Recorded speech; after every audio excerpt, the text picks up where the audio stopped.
I'm Kurt Miller, Community Relations and Education Manager for Brook Lane. November is National Family Caregiver Month, and Brook Lane and Potomac Case Management Services have collaborated to present two different Facebook Live programs during the month. This is the second program, Handling Holiday Stress While Caregiving. The previous program and others are available on Brook Lane's YouTube channel. Please check out this community resource. If you have any questions during the program today, please type them into the comments area and I will relay them to our speaker. Today's program is Handling Holiday Stress While Caregiving. For many of us, the holidays can certainly seem hectic.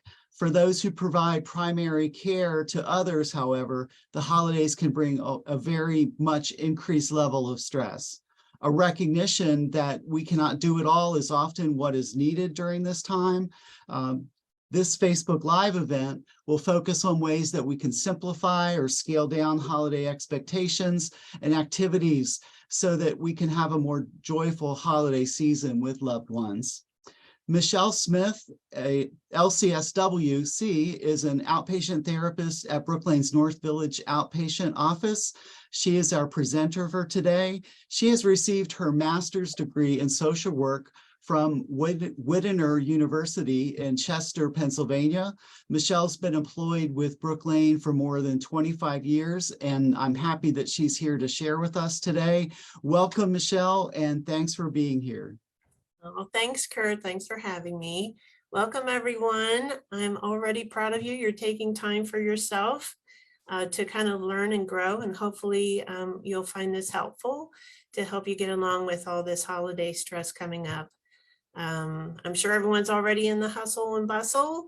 It's always a busy time for everybody, and I wanted to make sure you realize it's normal that we have a lot of stress during this time. And it's okay to kind of feel it, and hopefully we'll give you some pointers on getting through it. The hard part is you have this busy extra schedule, and then you're also now having responsibilities of a caregiver. I thought it would be helpful that we kind of define what we're meaning by caregiver, because that can mean many things. And Kurt, I'm trying to move the screen, but it's not going for me. Okay, bear with me a second. Oh, there it went. I got it. I think that was me. So I did provide a dictionary from the Oxford Dictionary of what a caregiver is defined there. And they have it defined as a family member or paid helper who regularly looks after a child or a sick, elderly, or disabled person. This is something that basically the dictionary kind of provides, but I think we have other kind of definitions for you. There's all different kinds of types of caregivers. First, one of the main things we think about as caregivers is when typically you as the adult child is now taking care of an older parent.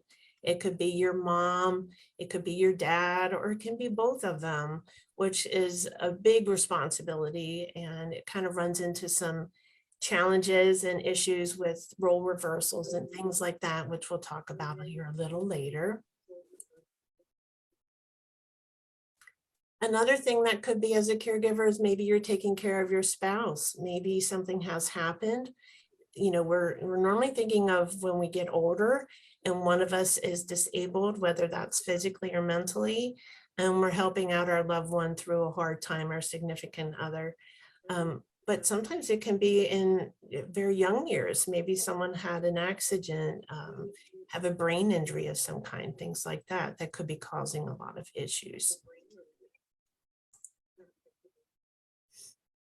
Could be a sibling.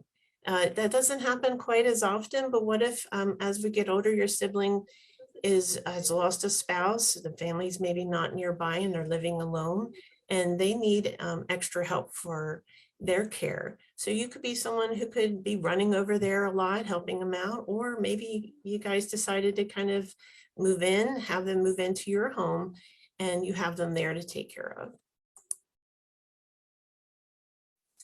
And sometimes it could be a child. I have folks who are really Finding challenges raising children with disabilities. One of the big ones is the autism.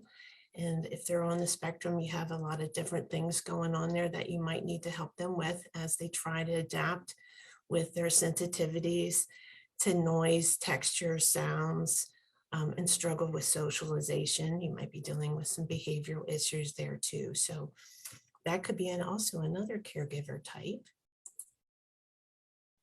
And of course, occupation, as I am being a therapist, I am a caregiver, of course, and that could also be nurses, doctors, people who are even daycare providers, right? You have a lot of kids around, you're a care provider too.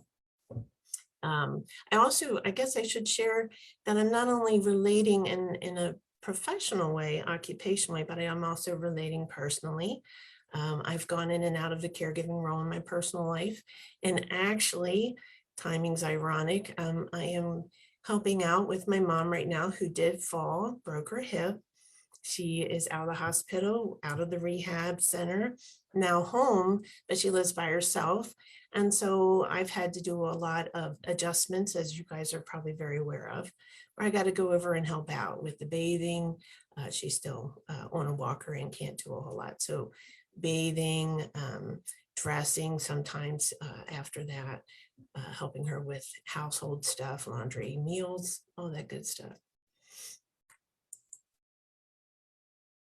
When we're caregiving, there's different things we're caregiving for. Sometimes it's a medical illness that could be very severe. As I mentioned, I have some of my clients are battling with being a caregiver because the loved one had a stroke. It left physical disabilities or even mental disabilities like severe dementia, confusion. It could be from severe mental illness. Someone could be having severe bipolar issues and manic phases, things like that. That could be an issue for them also. Addictions can be an issue. Sometimes you're living at home with an alcoholic. You could be a young person. What if you're the 16-year-old that sometimes when you're coming home, you're finding mom or dad kind of passed out and you have to kind of help out, making sure they're okay, maybe helping feeding the siblings until things get better and their loved one is kind of back in charge again. Developmental delays, that's intellectual issues where the person might be physically like 30-something-year-old, but they're still functioning intellectually and socially as a 16-year-old. So they still require a lot of help. They might not be able to live on their own, or if they do, they need a lot of support. And people either coming in and out of the house, or maybe they're still living with you. I've already mentioned the autism. That is, that's a tough one, like I said. And again, if you have a young child with it, or it could be someone who's now adult with autism, and depending on the spectrum where they fall will depend on what their needs are. And that can be challenges also for the loved one and for you, and in holiday gatherings. One of the biggest ones is Alzheimer's. That's one of the biggest challenges as a caregiver. This is when someone no longer, well, they're in phases too, so it can be very mild, moderate to severe. The hardest one is when, of course, they don't remember even how to eat, how to manage themselves, how to get back home. They can get disoriented. They don't know where they are. They might not remember how to put the shirt on the proper way, things like that.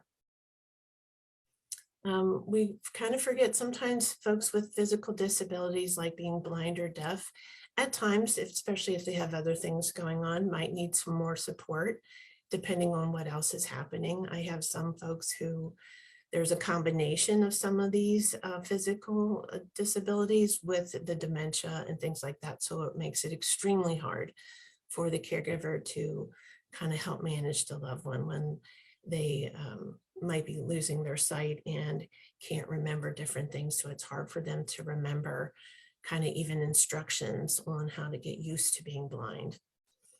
Nonverbals are very challenging because they can't tell you what they need, and they might not be able to use sign language and things like that. Maybe there's mutism for other reasons. And then it's extremely challenging to know what is their needs because they can't tell me. So sometimes they're acting things out. You have to manage behavior problems, things like that.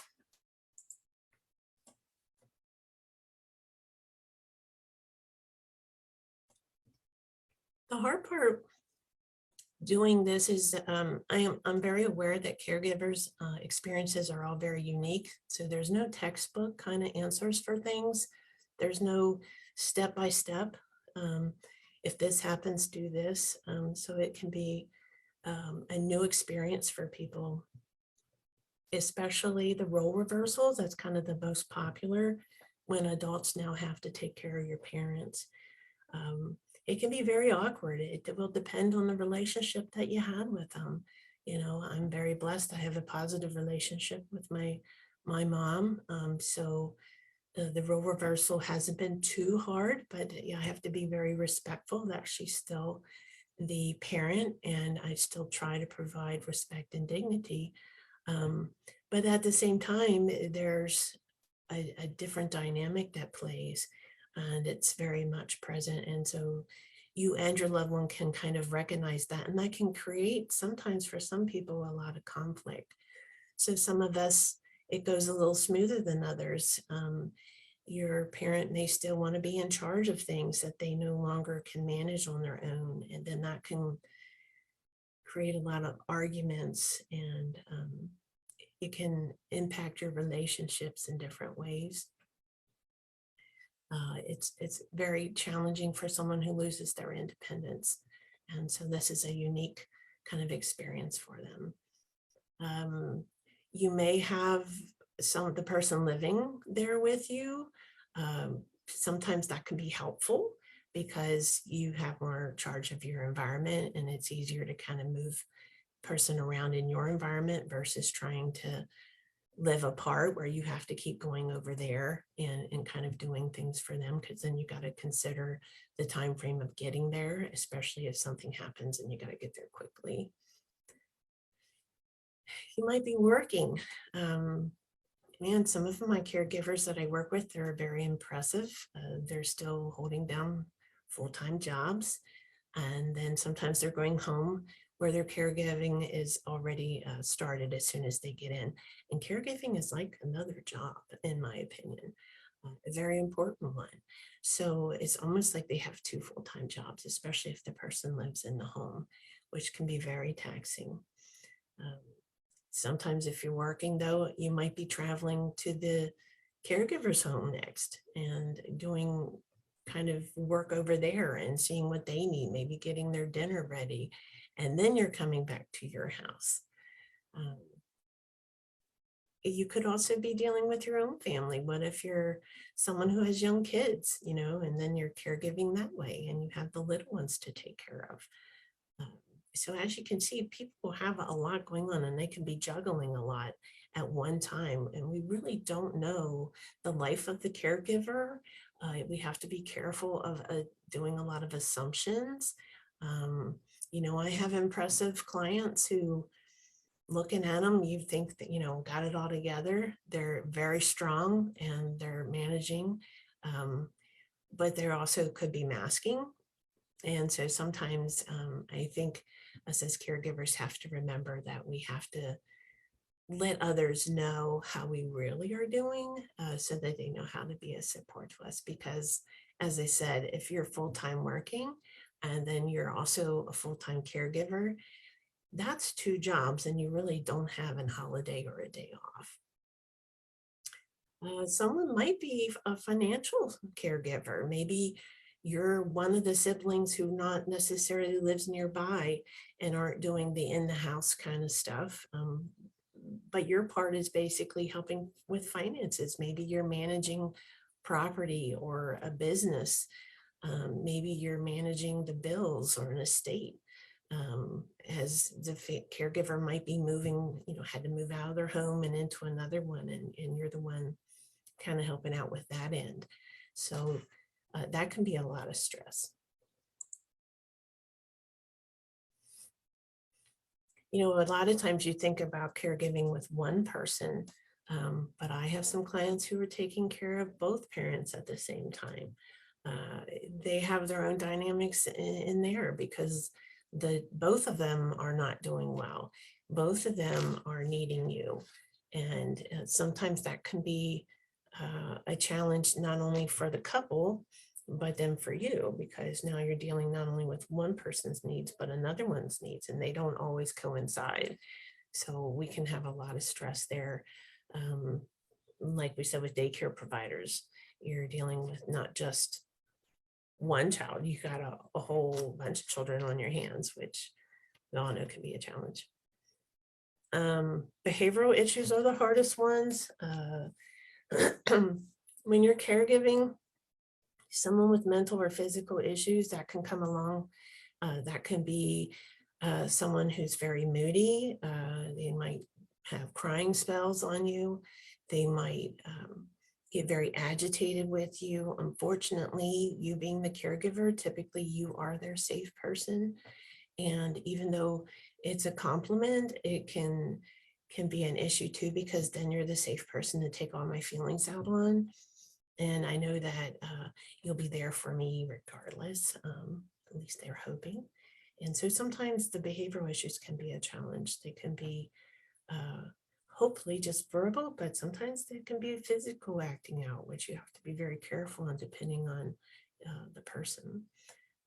It can create a lot of disruption for you. I know it is not fun when the behavior is coming out, like while you're in a grocery store and the person's having a meltdown, or you're in a restaurant and they're kind of having a fit there. So it can have a lot of stress on you. Sometimes it's all on you. Some of my folks that I help out, they're the only one. Maybe there's no other siblings, there's no one in the area, and it kind of all falls down on them, and it creates a huge amount of stress when it's just you having to do the caregiving. There could be, if you're lucky, other siblings helping out, where you guys are sharing the responsibility. Like one might be doing more of the cooking and the cleaning, and the other might be doing the bathing or transporting to appointments. That would be the ideal. And I strongly encourage that if you haven't really thought about asking others to help you out. And as you all know, caregiving is a juggle act, and it has many titles. You wear many hats, and you're kind of like a whole bunch of folks wrapped up in one, like you're a team of one that has all these different titles. So for example, you could be the nurse. You're the one who has to take care of the bathing, toileting, sorry, getting my hair, dressing and grooming. And I can tell you that can be very physically demanding. If you haven't had to take care of that's an interesting one, because it takes a lot of physical energy from you to try to bathe an adult, especially. I don't know about you guys, but when you're trying to put socks on a little kid and they're squirming around and everything, that can be one challenge. But try putting socks on an adult who has swollen feet, and you're trying to get them on there and their shoes and get them ready for the day. And so it can be a little bit of a challenge there. Obviously, you could be a chef. Maybe you're the one preparing meals. So you have to kind of maybe decide, well, what am I going to make? I'm not only got to prepare meals for my home, especially if you are in two different places, but I need to make maybe extras for the loved one so I can take dinners over. So you're just making your meals a little differently that way. Or maybe you have to make the meals completely different. Maybe this person has a medical condition where they have diet restrictions, maybe no salt or no sugar. And so you have to kind of juggle, if you're making meals for your family, juggle making meals then that are separate without, like putting it aside before you put the salt in it and things like that. It's extra shopping. Sometimes you might do a day of shopping for your loved one and do a different day of shopping for yourself. So there's an extra time frame that you got to put aside to kind of manage. And of course, you got to try to get the brands they like or the food they like too. You could be the housekeeper. You have to be the one, sometimes you're there just doing the basic dusting, vacuuming, and taking care of the usual, like the trash, things like that. But you might be cleaning up spills that's happened, accidents that's occurred, other things that might be around that were unexpected. This can also be the laundry and things like that. Maintenance. Sometimes caregivers can't do the things they used to be able to do because of whatever the physical limitations, etc. So they might need you to come over and do the grass, maybe repair some things that have broken, replace light bulbs, simple stuff that they typically could do before they no longer can. A lot of times their hands are getting the arthritis, and it's getting really painful to kind of do things, even just opening up bottles. Bottles are really getting hard to open. I don't know if you guys are noticing, even just for regular folks. Sometimes they can't get into their pill bottles, things like that. So there are things that you might have to do ahead that might help them be able to manage themselves when you're not there. It could be a medication monitor. I find this one's pretty challenging. You might have to run to pick up the prescriptions, so there's extra stops you have to make. And there is filling the pill box. That could be time consuming, and sometimes our loved ones can have very long medication lists. So you have to really make sure you're putting things in correctly. If some prescription was changed, you want to be on top of that. So it's a lot of responsibility. Maybe you even have to be the one giving the medication, like just the person doesn't remember to take it. And so you're the one that has to do all the reminders of, like, hey, did you take your medicine? It's due, things like that. And making sure they're taking it properly. Some can do a pill box and some can't. They might take them all at one time when you need them to kind of take them at different times. You're the chauffeur. A lot of times our loved ones need someone to take them places. Unfortunately, maybe they're not able to drive anymore. And that can be busy in itself, especially if you're with an older loved one. There's a lot of appointments a lot of times, especially with the specialist now. So you're running them a lot around here and there, and hopefully they're social. So you're also running them to some social activities. Maybe they like to go to bingo night or something at the senior center that they get involved in. You're a physical therapist.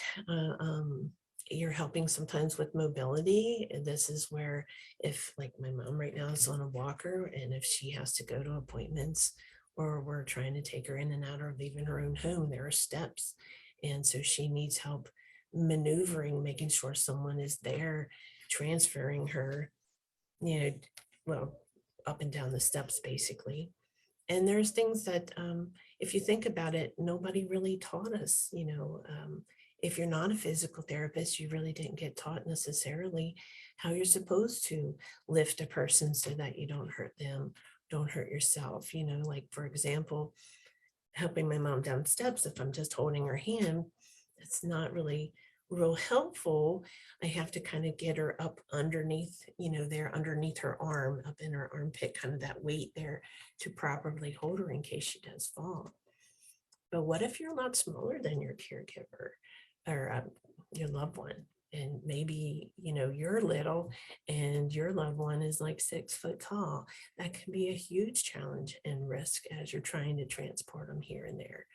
So that can be extremely hard, like moving them in and out of the bed. What if they're more bed fast, but you have to kind of move them into a chair? And how are you going to lift this adult out of the bed into the chair? There's a lot of things that go along with that you have to get their providers to kind of help you with. Sometimes you even need equipment to help. Memory keeper can be a big responsibility as a care provider. Sometimes you're just one there helping them find lost items, which happens a lot if you have someone with dementia, and there's all different sorts of that. You might have to assist in providing history, especially those who are having more dementia and they can't remember their own history. That's when they need their loved one and care provider to go along to appointments so that their doctors and care providers are hearing what they need to hear and not missing anything. So your loved one that might not remember they had that stroke 5 years ago, and that's important for the doctors to know. Matter of fact, I encourage you to be going like a journalist. It's important that you document any changes you might be noticing your caregiver or your loved one to have. You might want to kind of keep a notebook once you start being the caregiver, and kind of have a notebook that's to give information to the doctors, and then a notebook that the providers are giving to you. I think it's helpful if you have siblings or other people involved. Maybe it's even friends of the family, neighbors, depends on who you want to involve with all the personal information, but it's helpful to keep them updated also. So you might want to, with my siblings, we basically do a group text, whoever is in the appointment with the provider, where you're taking notes. And then after the appointment, we send a group text to everyone. So you're just doing it once, but you're updating everybody with the information so everyone knows what's going on.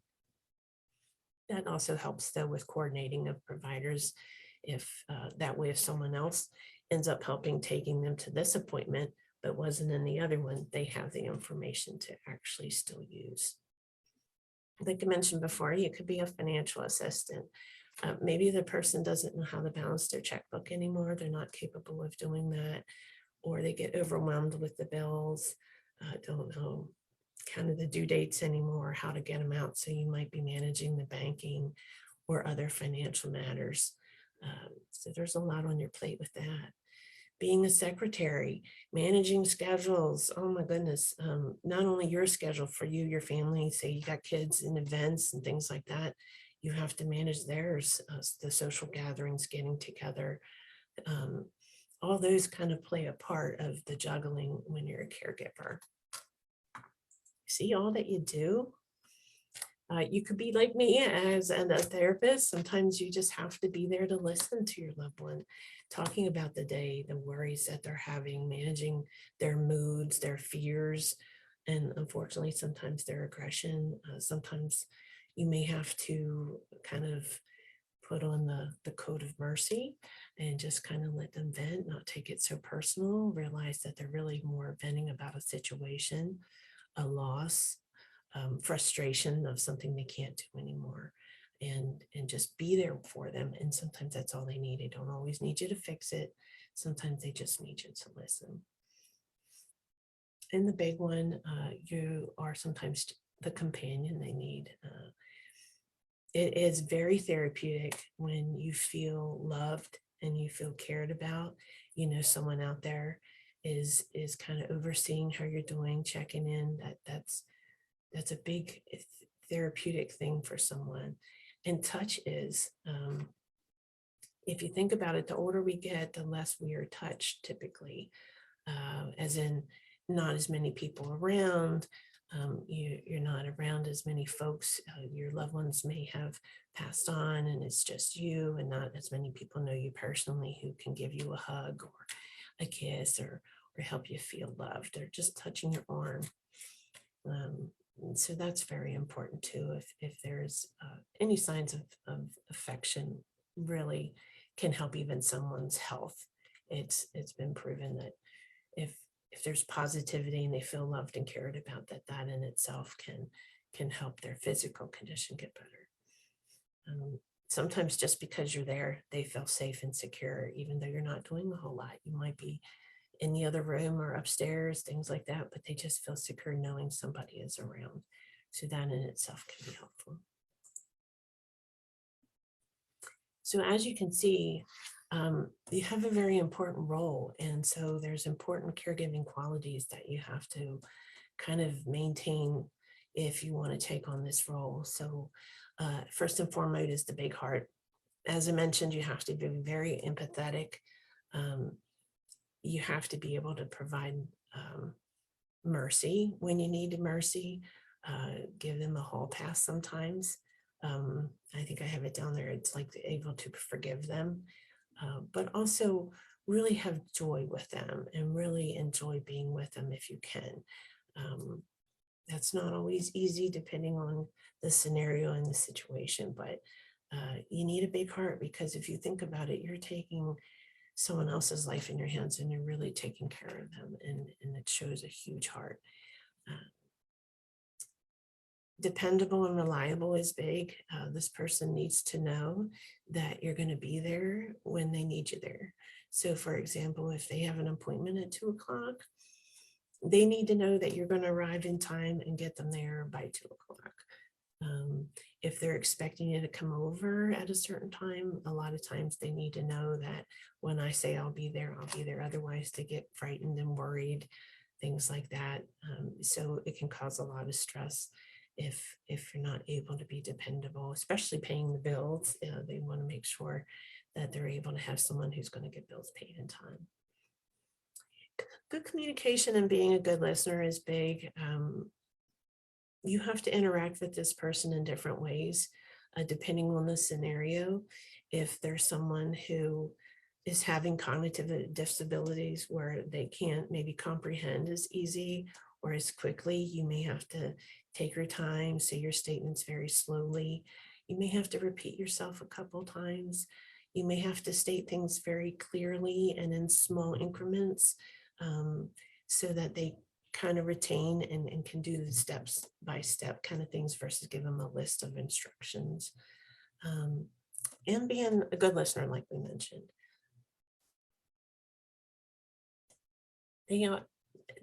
They really sometimes just need interaction. And so sometimes you just need to hear the same story the third time, and just be there and listen, and smile is communication too, and have a healthy, calm, stress-free environment. One of the hardest things is patience and tolerance. This can get very overwhelming very quickly. I myself, as much as I tell everybody, I teach this stuff every day, but it doesn't mean I can be doing it 100%. I find myself sometimes getting frustrated. The person's like not moving fast enough, or I feel they're just going against me, resisting, like not making it easy for me. And will find myself saying some things where I feel like I have to apologize later, like, oh, I'm sorry, I didn't mean that. I was just getting frustrated and stressed myself. But especially with the older folks, they're going to take longer to do things, and you have to kind of allow the time and expect that, versus trying to rush them and expect everybody moving along just as you do. Respect is something very important. To try to give the person dignity, try to respect that they're really going through a hard time themselves. They might be dealing with a lot of loss themselves. So try to respect where they're coming from. See if you can meet in a mutual agreement. If there's a disagreement there, see if you can encourage them versus criticize them. We've already mentioned the forgiveness. One of the things that's very hard for caregivers, I especially find, is willing to ask for help and say thank you. We don't ask enough. I think we feel like we just need to do it on our own, and we don't want to bother anybody else. We don't want to burden anybody else. But you can't do it all, especially as these holidays are coming up. You'll find that you're going to need to ask for help. And when somebody does offer, instead of saying, no, that's okay, just say, that'd be great. Thank you so much. That's kind of one of the hardest things to do. Accept what you can't control. One of the biggest stressful things where you set yourself up to fail is trying to control things that you have no control over. And especially the illness. Sometimes an illness is going to take its course no matter what we do and how we try to intervene. So sometimes you just have to accept that I just have to focus on this part that I control versus this that I can't. Pros and cons of caregiving. As you guys know, it can be very rewarding if you're caring for someone you love. It can actually create special bonds. You might grow closer.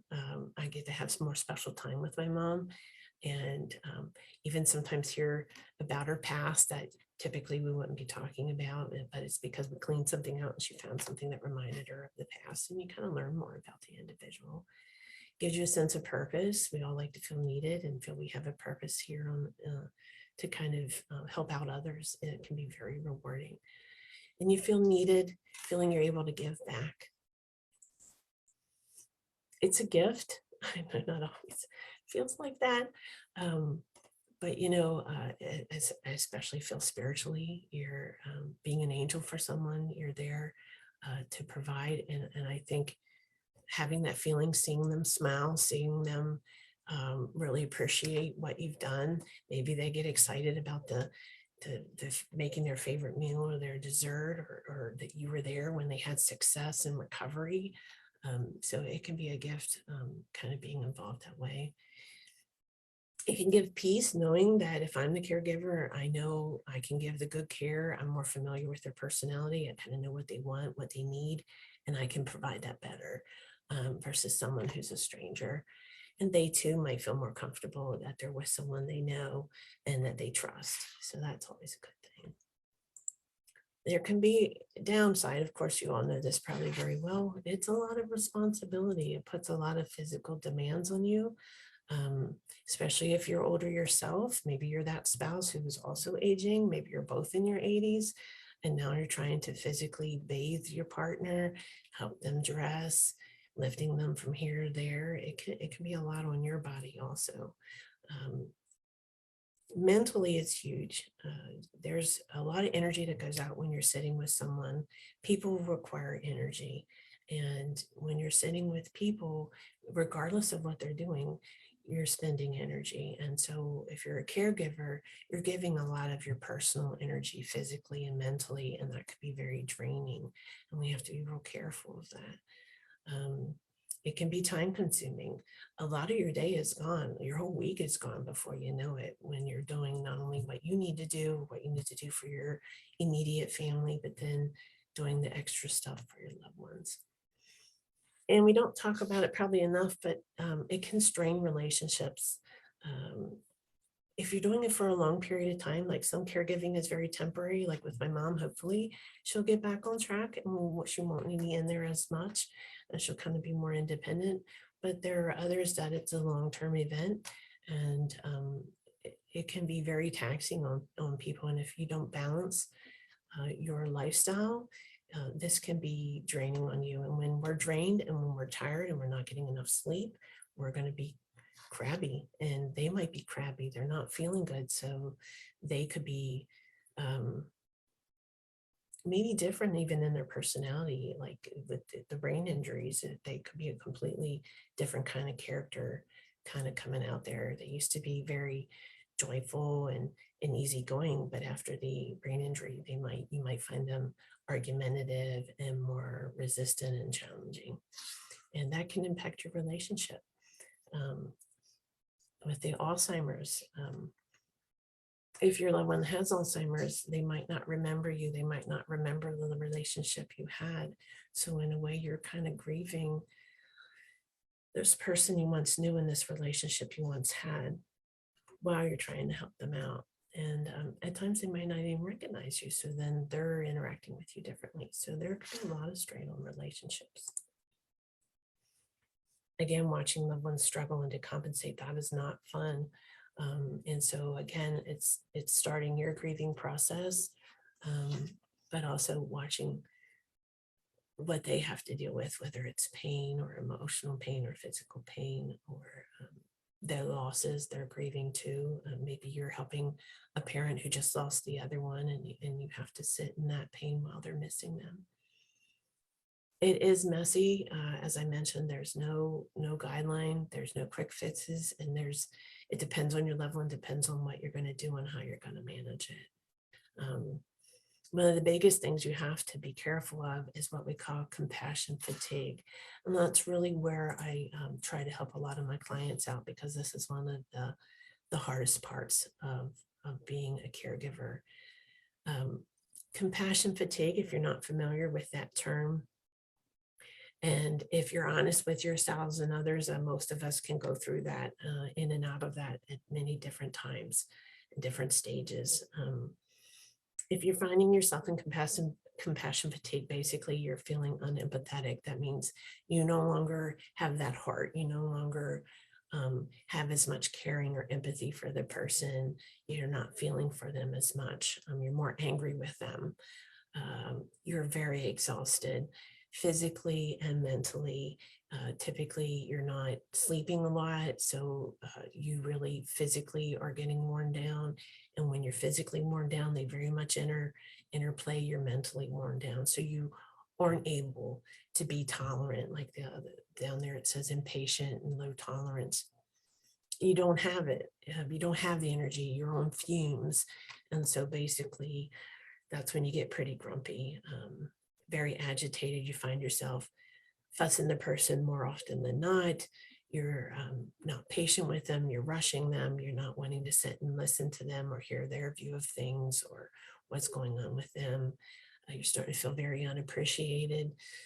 Sometimes, depending on the role, some loved ones aren't able to communicate their appreciation for all you're doing. They might be a little more self-centered during this time, very focused and overwhelmed with their own stuff.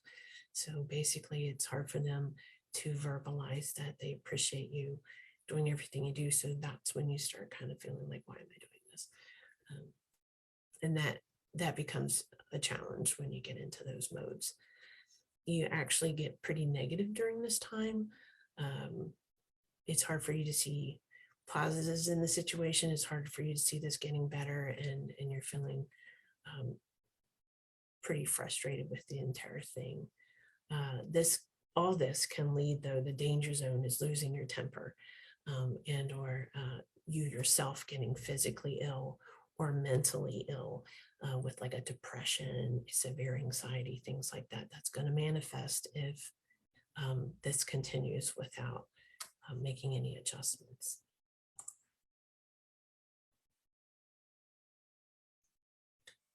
Sometimes we don't really think about what it's like to lose a lot of what your loved ones are going through. So sometimes that helps you with the mercy part and be able to manage them a little better.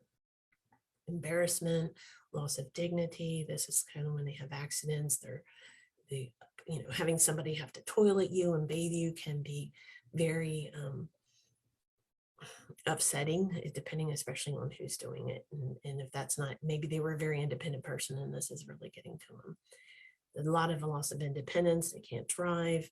I mean, imagine like you can't even get up and get yourself a drink or some ice cream when you want it. You have to actually ask somebody all the time, can you get me this? Can you get me that? And they just sat down and, oh shoot, I forgot to ask for this. And they don't want to ask you to get up again, things like that. You hear a lot of the loved ones, they a lot of times feel like a burden to their loved family members. So then that creates a lot of issues. They don't want to ask for help. They don't want to keep bothering you. And so that's when you see anger and things like that come out. There is loss a lot of times, depending on what's going on. Some of them know they're facing end of life issues, so they have all that going through their mind. And so that's why you might be hearing a lot of what you're hearing. You might be getting the acting out because of that. They're not verbalizing their worries. They're just acting it out. It might be a whole change of lifestyle. This is a whole new thing for them. Others might not like it the way, like you're not doing it the way they want to do. So that becomes a problem. That could be an issue when you need to do it this way and they want you to do it their way. They may want to still contribute. Sometimes they need purpose and meaning too. If you do everything, they feel like, again, I'm just a burden. And so that would be helpful to try to include them in when possible. And maybe they just want to please and help you. And so sometimes you may need to recognize that that's all they're trying to do is be helpful, even though sometimes it's just creating more work for you.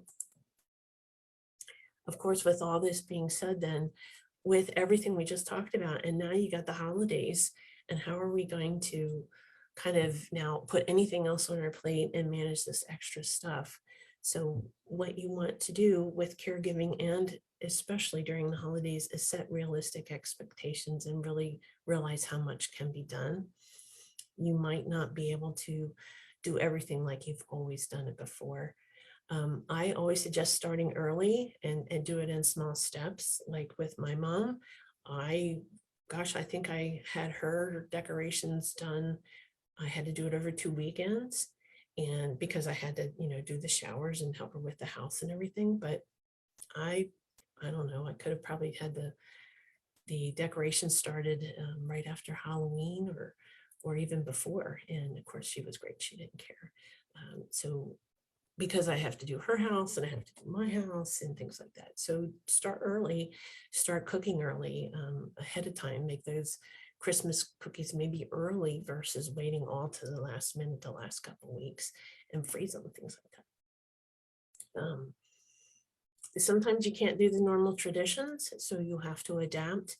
You might need to either adjust the tradition so that it works for you and your loved one and your schedule differently, or you might have to just let it go and maybe try something new. Maybe you no longer can do the tradition anymore, but create a new one, make something different where it works for both of you better. The key is to ask for help and delegate if you can. Caregivers typically are known to kind of do everything themselves and take pride in that, but it's just too much. You have to actually learn how to ask the others to help. Sometimes people just don't think about saying, hey, do you want me to do this? Do you want me to do that? So sometimes you may have to call people up and say, can you take care of the meal this year instead of it at my house, like where I have their host or travel. Maybe you always have it at your house, but with your loved one living there with you now, it's just too much to manage. And you ask someone else to kind of take over. What if you still do have to host? There is no one else. They have to come to your house. You have the biggest house.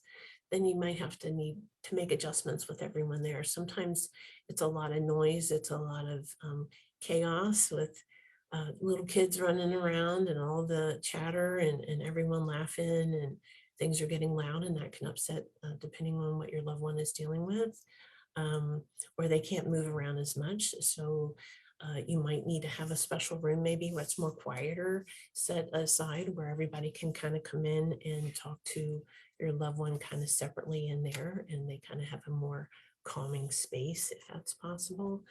Or have others bring more of the dinners where you're not making much, you're just maybe doing the main turkeys or the main meat, and then just have everybody bring side dishes and desserts instead of you doing everything. If you're traveling, you may have to think ahead. Think of just like when you're managing stuff, having extra things, like if there's going to be accidents, for the extra medication if it's needed. Maybe go a little earlier so you're not rushing your loved one. So that's not a lot of the time in the car, giving them breaks in and out, things like that. It really depends on what their needs are.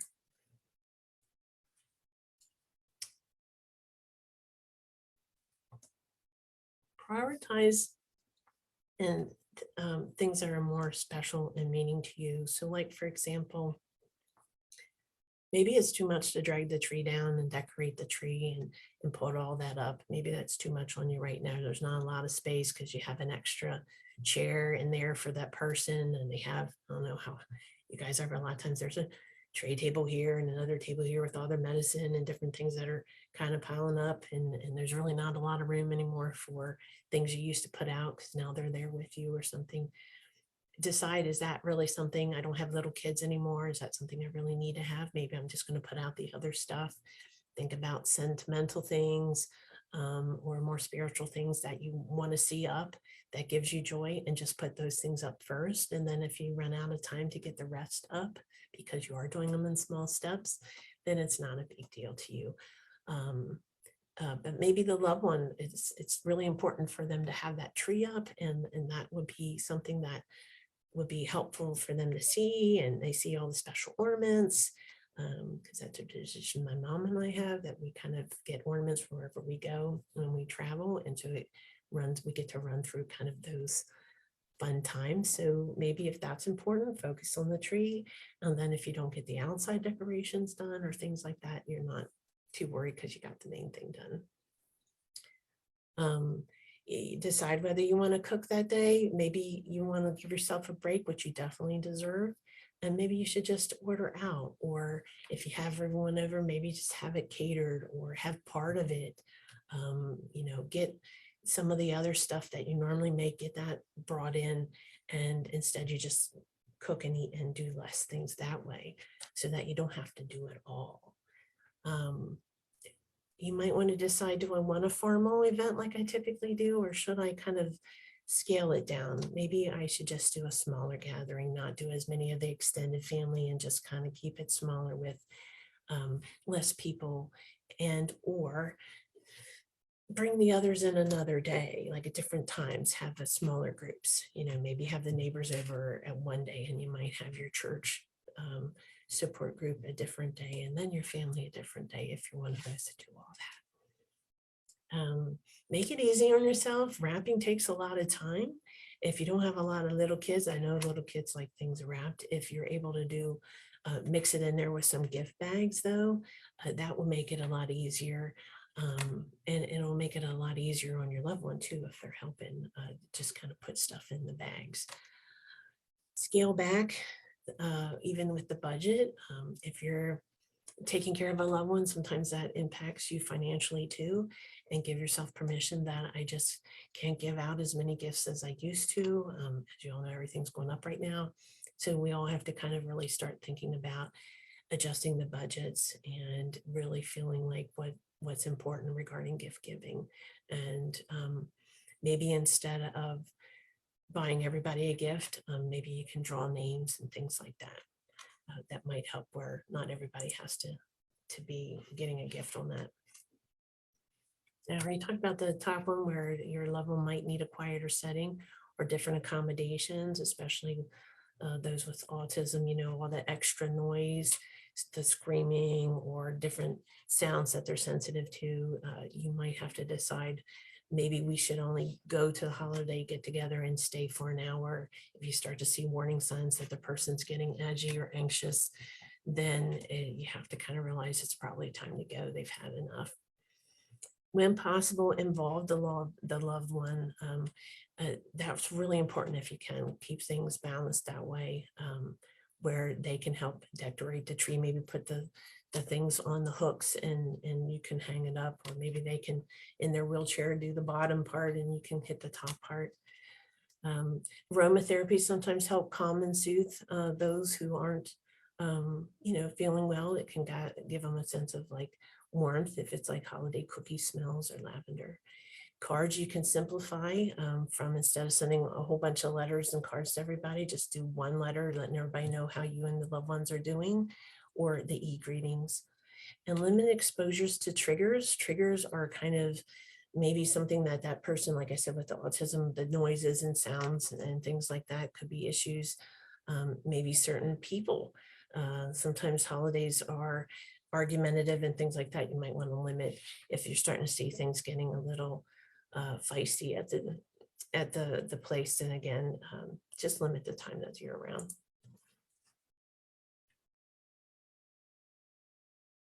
Appreciate your help versus resentment. I definitely make sure you're telling them you need help. A lot of times we resent that they're not helping enough, but a lot of times we're not asking. Find joy when you can. Use the humor. Don't take things so seriously. So if somebody spills the milk, just kind of say lightly, like, well, what do they say about spilled milk? And not get all upset about it. If you take everything too seriously, you are not going to do well over this holiday. You yourself need to connect with other caregivers. You need to reach out and kind of be with other people who really know what you're going through and can support you.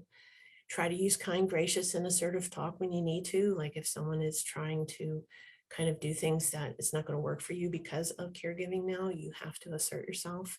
Sometimes you'll have to say no. Unfortunately, I can't do that this year because I need to be there for mom and do this or that, or mom just can't handle that kind of thing, or dad isn't able to travel like he used to. We're going to have to be home. Maybe you can come see us. We would love to see you.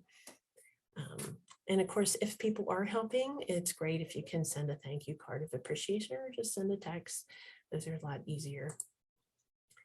Make time for you and your loved ones. Create new memories. This is sometimes where you want to really enjoy them while you can, and while they're able to do some of the things. Maybe go out and change your traditions. Maybe instead of doing a lot of stuff they can't do now, then maybe take car rides and just go out and look at lights and have cocoa in the car and just have fun playing through past memories, things like that. Life balance is huge. This is where you sometimes are overdoing your plate. I find everybody has everything going on and they don't leave any space for self-care. And that is a huge must if you've heard some of these other talks. And due to the time, I noticed I'm just going to run through these pretty quickly. They're pretty self-explanatory, and I think we had a talk on this already. Give yourself permission to do self-care. One of the things people have is guilt that I'm making time for myself. It's just like the airplane scenario where the attendant is telling you you've got to put the mask on yourself versus putting it like saying on a child before you, because you're not going to survive necessarily a plane crash. And then the child is survived, but then they're not able to do the rest of it. They can't turn the seat into a floating device. They can't, you're not there to protect them from getting run over by the other scared passengers. You're not there to help them survive if it's over water and they can't swim. It's the same with your caregiving. If you don't keep yourself healthy, you're not going to be well enough to take care of your loved one. And then you're only there for them temporarily, not in the long term. So get plenty of sleep and rest when you can. You might have to rest when they rest. Eat healthy, that's huge. If you don't give the fuel to your body, you're going to burn out pretty quickly. Exercise is great, not only for physical health, but mental health. It releases all those little endorphins and can kind of give you a little boost. Sunlight's important for you and them, even if it's just getting out on the porch or sitting by a window and having light coming in. Don't have all those curtains drawn all the time. Be kind to yourself when you're talking to yourself. You're doing the best you can. It's not a perfect scenario. None of us are perfect. So just try to be kind and gracious. Use your support networks. Ask for help as much as you can. Keep positive. Don't mask your feelings. Make sure people know that, hey, I'm really struggling. I can use some help right now. I need a break. On your Christmas wish list, ask for respite. Give them ideas on, like, can you take them for a day so I can just have a spa day or go do what I want to do, be with my friends. Make sure you stick with your hobbies and outlets as much as you can and have regroup time and getaways. And then we just added a list of resources that might be helpful. The Commission on Aging is the biggest one. If you have an older person, Easter Seals is helpful with the developmental delays. And you have a national respite locator. Veterans, actually, if you contact them, if you have a veteran, there are some resources there with the VA. And there's a Family Caregiver Alliance. Alzheimer's Association, Heart Association, Cancer Society, American Lung Association can be great outlets too. Caring Resource Center, Family Caregiver Support Group is running. We have a number there that's, I believe that's the one through the Commission on Aging and the Senior Center. And then there's a grandparents one, Caregiver Support Group 2. And then there's Walking for Wellness. That's where you can meet other people. I believe that's at the ARC at HCC. And I believe that's everything. I'm sorry I squeezed everything in. If there's time for questions, I don't know. Thanks everyone for listening. Michelle, thank you so much. We did not have any questions. I think probably because your presentation is so thorough. So thank you very much for being with us, and we so appreciate it. Take care. Thank you.